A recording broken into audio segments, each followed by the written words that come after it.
Hello and welcome to Frontline Conversations. As of today, the West Asia is in deep crisis. There's a war going on. Iran is being attacked. Iran is responding to the US and Israeli military strikes. And to discuss this, we have a special guest, defense analyst, author, and also the director of Force Institute, Mr. Pravin Sawhney. Mr. Pravin Sawhney, welcome to the show. Thank you very much. Mr. Sani, you made two videos in which you claimed A, that Iran is not going to lose this war, and B, that Delhi has betrayed Tehran. Before I come to these two aspects, I want to know from you that there are certain reports in the US media, especially the Telegraph, that there has been a Russian angle to the present crisis, that Russia apparently has supplied key intelligence to Tehran about the US military installations and bases in the entire GCC Gulf countries. So, what is your assessment of these reports? Right. So you have asked three questions. Let me answer them one by one. The first one is I said Iran will not lose the war because for Iran, this is a war of survival. That means their baseline is minimal. And that baseline is that they want to keep their territorial integrity and sovereignty intact. And this is a video that I made the day the war started. And now we already know the war is in the second week. And they are now to achieve much more than the baseline that I had spoken about. So they are doing pretty well, much more than the war of survival. Now, your second question is that India has betrayed Iran. See, we have traditional ties, long standing ties with Iran. And all along, until the Modi government came to power, our foreign policy was consistent that we are friends with Iran, that we support a two-state solution, that Israel, we developed or we had diplomatic relations in 1993. So the whole idea was that we balance the relationship. On top of that, India is a founding member of BRICS. And Iran is a member of BRICS, full member. Iran is also a member of SCO. And we have a lot of engagement with Iran, not to go in the details. And this year, the presidency of BRICS is with India. So now coming to the crux of the thing. See, as far as the Americans are concerned, your viewers perhaps may not know that the Americans have not ratified the UNCLOS, which is the United Nations Convention on Law of Sea. So as far as they are concerned, they keep talking about freedom of navigation. It is on their rules. But as far as we are concerned, we have contributed a lot and we are part of the American Indo-Pacific Command because we have signed 4 of their military foundation agreement. And because of that, we today have a fusion center under the Indian Navy in Gurgaon, where the Americans are there, where a lot of partners from Western countries are there. Then we have 12 P8Is that we have bought from America, 6 more are to be bought. The whole purpose of P8I is that we keep surveillance over the things, over this whole area, which is called our area of responsibility. Now, the argument can be that, look, Indian Ocean is very huge, which of course it is. But the point is, and many people know this, I'm sure India also would know this, that just before the war started, most of the warships of the Fifth Fleet, which were there in Bahrain, they were moved to the Indian Ocean region and the Arabian Sea. Now, India could not be oblivious of the fact that they were all over. And when a thing like this happens, the least the Indians could have done is shown displeasure publicly. India has simply kept quiet on this and done nothing at all. In fact, the External Affairs Minister, he was yesterday asked the same question and he simply sidelined this question and started talking about that, look, we provided them humanitarian aid for another vessel. But that was not the question. So it seems like the government seems to be under a lot of pressure and the Americans are not treating India as an equal partner, despite the fact that India is their major defense partner. Now, coming to your third question, which is about the Russians have provided intelligence. Now, I have difficulty in accepting this. Mhm. And the reason for that is that starting 2026, we know that Belt and Road is there of China. And early 2026, what the Iranians had done was that they disengaged from the GPS completely. And they came on the Chinese system, which is the Beidou 3 satellite constellation, which is part of the digital Silk Road, which in turn is part of their Belt and Road initiative. This is the reason that, unlike in the 12-day war that happened in June 2025, where the Iranians could not fire accurate missiles, now they know the entire visibility is there. The Iranians know exactly what is moving, where it is moving, primarily because of the Chinese constellation. And they have absolutely, they are doing precision strikes. Now, why are the Americans talking like that is the question. So I can only guess, and I'm sure I'm right, that President Trump is planned to go to China for 3 days on March 31st. And we know, the world knows, that they are under a lot of pressure. They need the permanent magnets, they need the rare earth elements, and the whole control is with the Chinese. So So, yeah, let me come to the China angle now, because you are yeah. an expert on Chinese affairs as well, and you wrote that book also about China. So my question is that is China somehow involved overtly or covertly in your assessment? How do you see China's role in this war? See, the role of China and Russia is very much there for the world to see, unless you don't want to see it. The Chinese and the Russians have helped the Iranians. In fact, the Iranian foreign minister, he was asked a direct question, Arakchi, and he just said, yeah, support is there. Hmm. So the support is there, and support comes in various ways. You don't have to send the troops for support. If you can provide your space capabilities, if you can provide the expertise in making missiles, if you can help the production lines, if you can help in electronic warfare, these are all things which help. And because what the Iranians are fighting, I believe, is a modern war. And Okay. what the Americans have, I think, the huge capabilities, the ships, they are fighting a 20th century war. So, And as far as, yeah, Mr. Sani, I wanted to ask you from a defense point of view again. We know that Iran is a rich civilization. It has a 6,000 years old civilization. It also has a huge threshold of pain because it has seen active or dormant conflict since the 1979 revolution.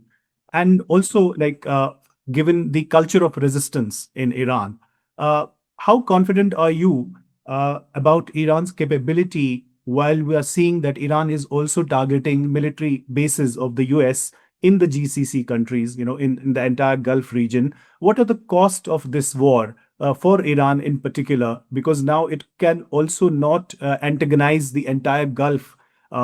So how do you see, is there an off ramp, diplomatic off ramp? Is there going to be any solution in near future?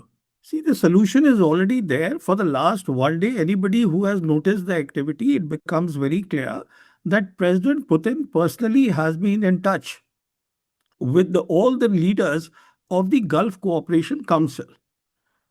And Hmm. on top of that, the president of Iran already has issued a statement that we don't mean to target our brotherly brothers, our brotherly brothers in the GCC. It is only if you target us that we will fire back. What he meant was that they still have the bases there. The bases have been bombed, the American bases. There's no doubt about it. In fact, the reality is that their bases, their ports, radars, everything has been bombed because of the precise firing by the Iranians. So, coming back to the question of GCC, two things have become very clear, that four members of the GCC are already talking with one another to see how they can cut back on the investments that they have made in America. And the other thing that I can say with a lot of confidence is that when the war is over, then we will see that all these countries of the GCC, the six of them, they will be talking with one another and they will be wondering whether they should have any further the American bases on their soil because they were supposed to provide them protection and deterrence. Instead, they have become vulnerability for them. And in my assessment, they would be looking at a collective security arrangement. And all this has been possible because of President Putin and because now even the Chinese foreign minister Wang, he is on record saying that the Chinese envoy for the Middle East, he's also now come to the Middle East and talking to the government. So the point I'm making is that when you have two great powers in a multipolar world, powers like China and Russia, they don't have to be physically there to fight. And Mm. very fact that President Trump has put out on a post saying that, I have beaten hell out of the Iranians and now they are. I mean, it means nothing. It just means that he is extremely upset. It's all rhetoric. So let's also discuss that there is a huge cost of this war.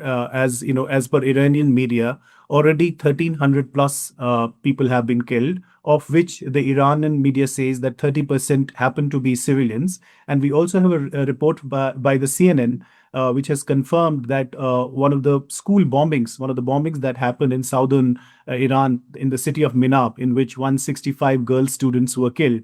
So apparently, if we look at the media reports, which are credible media reports, the attacks include on the civilian infrastructure, where the schools, hospitals are being bombed. And apart from that, Iranian energy sector is being targeted. And in response to that, Iran is also targeting the GCC countries and attacking their energy arteries. So, how do you see this crisis unfolding, and what is the economic cost of this war for the entire world and for the region as well? See, first of all, I do not think that the Iranians are targeting the energy installations of the GCC. They are targeting only the installations which are owned by the Americans. So we have to make this distinction. Now, coming back to what you said, the cost of war. Of course, there is a cost of war, but the Iranians didn't start this war. We have to understand this. Their entire top leader, including their supreme leader, he was killed. So the point is, coming to the cost of war point, there is no cost of human life. Sorry, the cost of human life, of course, is tragic. My sympathies with the Iranians, but the fact of the matter remains, no cost is bigger than the cost of your sovereignty of your country. That is what matters. And all the Iranians, in my estimation, they'll fight for their country because, as I said, fundamentally, it's a war of survival for them. They will fight. So, if it is an existential crisis or a battle for survival, as far as Iran is concerned, so how, looking at it from a strategic point of view, how Iran is controlling the Strait of Hormuz, how do you see it as a defense analyst? How crucial it is to control the economy of the world or just hurt other economies in this war? See, first of all, the Iranians have publicly said at the level of the ministers that we have not closed the Strait of Hormuz. On top of that, the Houthis have said that we will not allow any vessels to pass through this. The point is, the Iranians are saying we will allow the Chinese vessel to pass, and rest we have not stopped anybody, but there is a problem. And the problem is not that they have stopped, the problem is that the international insurance is not happening. That has gone up by 600%. So no insurance company is taking a chance. And then President Trump said that I will send my warships as escort. But he has not sent it because he also understands that there is trouble. In fact, if you see today, the way I see it, right from beginning, as I was saying, Iran will not lose. I see Iran, despite all the pain that they are suffering, and it is colossal. I don't think they are on the back foot really. They have enough missiles, they have a production capability, and they have support from two great powers. And this war is a decisive war, not only for this region, but for the world. And why I say that is that the result of this war will not only impact upon America's military deterrence in the Middle East, It will impact on military deterrence of America and all the theaters across the globe. Whether it is the Indo Pacific against China, it is Ukraine against Russia, and it is against what he's trying to do, President Trump. The Arctic Ocean, the Western Hemisphere, it will be a worldwide impact. The global South nations are watching, BRICS is watching. This is a war which will, in my estimation, however much it lasts, however long it lasts, it is, the new world order. It is hastening the coming of the new world order. That is the global implication.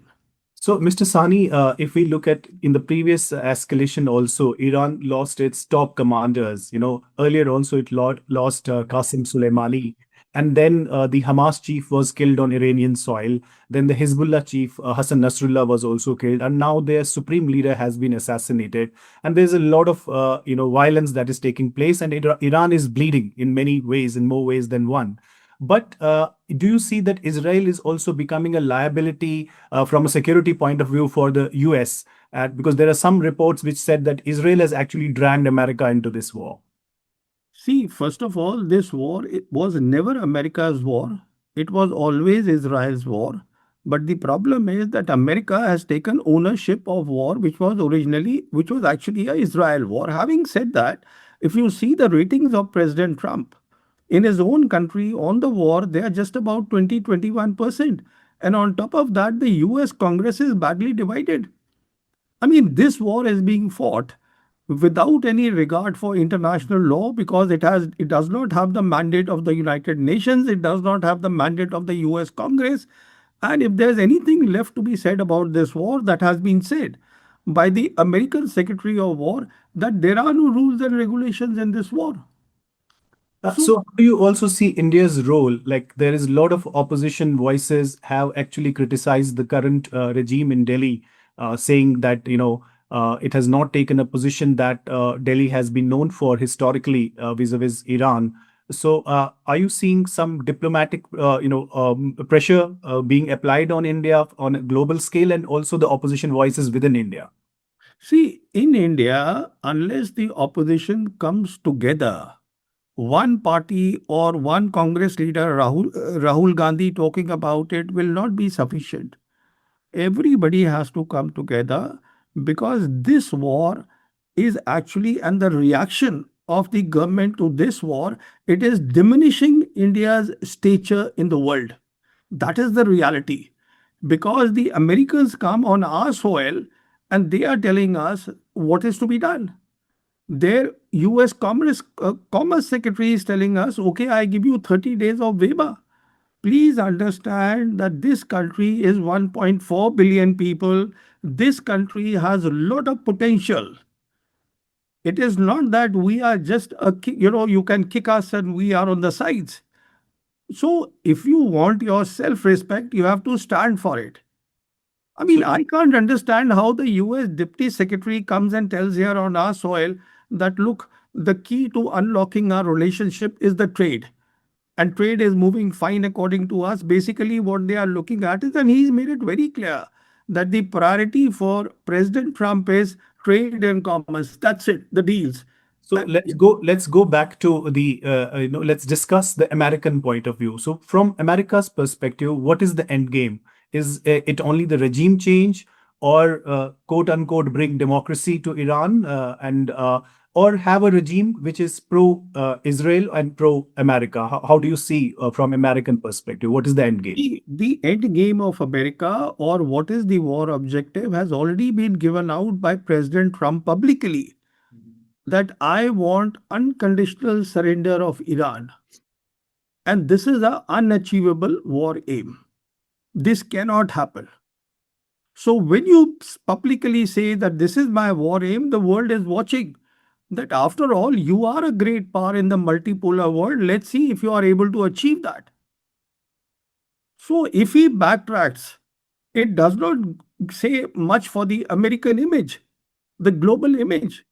And as far as Israel is concerned, see, Israel, I have always believed that Israel military capabilities are overblown. There are a lot of Indian generals who say that, they helped us in Kargil, they helped us here. Of course, they helped us. There's no doubt about it. But the point is that when you are looking at Iran and you are looking at Israel and the preparations that Iranians have made, Israelis can do what they are doing with the Hezbollah in southern Lebanon.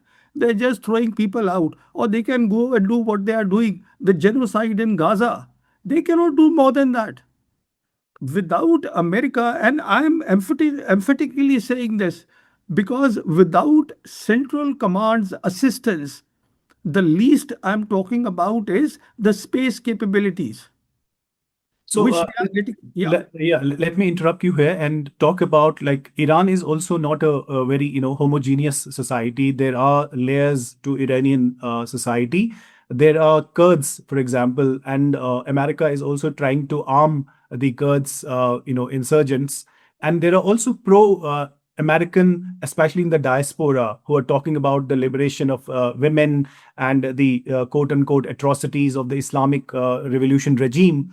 So, how do you see these vulnerabilities as far as Iran is concerned, these fault lines? Can the West and the US also exploit these vulnerabilities? And is there a chance for some crisis within Iran? Or has the assassination of Imam Khamenei and also the killing of 165 girl students actually united the Iranian people at this point in time? See, it's like this, that yes, every country has fault lines. They have plenty because they've been under sanctions for decades. So they have problems. Having said that, as I said, what is the meaning when you say that Iran is a 5,000 or 6,000-year old civilization? What it means is that they will stand up as Iranians. They'll stand up for nationalism. That is what it means. And it has a rich culture of resistance They, also. they are not giving up. I do not see them giving up. They are not like these sheikdoms, which are artificial constructs. And as far as these Kurds are concerned, I think this whole operation, what the Americans are thinking, A is a non-starter. B, it will, get the Americans in a war they will find impossible to extricate. It will be, I won't say Vietnam, it's too early days, but I hope that they don't do this operation because they'll achieve nothing in this. Nothing is coming out of it. Why I'm saying this is I'll give you this example to your viewers. Please remember the 1991 Gulf War, which was called the Operation Desert Storm. Hmm. That is the war which was the first televised war the world saw. Why was it televised? Because the Americans had overwhelming capabilities, and the world said that yes, what they demonstrated was shock and awe to the world. Right now, what's happening is we don't know what's going on in Israel. How much damage is there? Because there is censorship. Exactly. So the point I'm making is what has happened is that when you look at overall capabilities, they seem to be matched. See, So, it's not so about has what the you. has the has the myth of invincibility of the Iron Dome been exposed?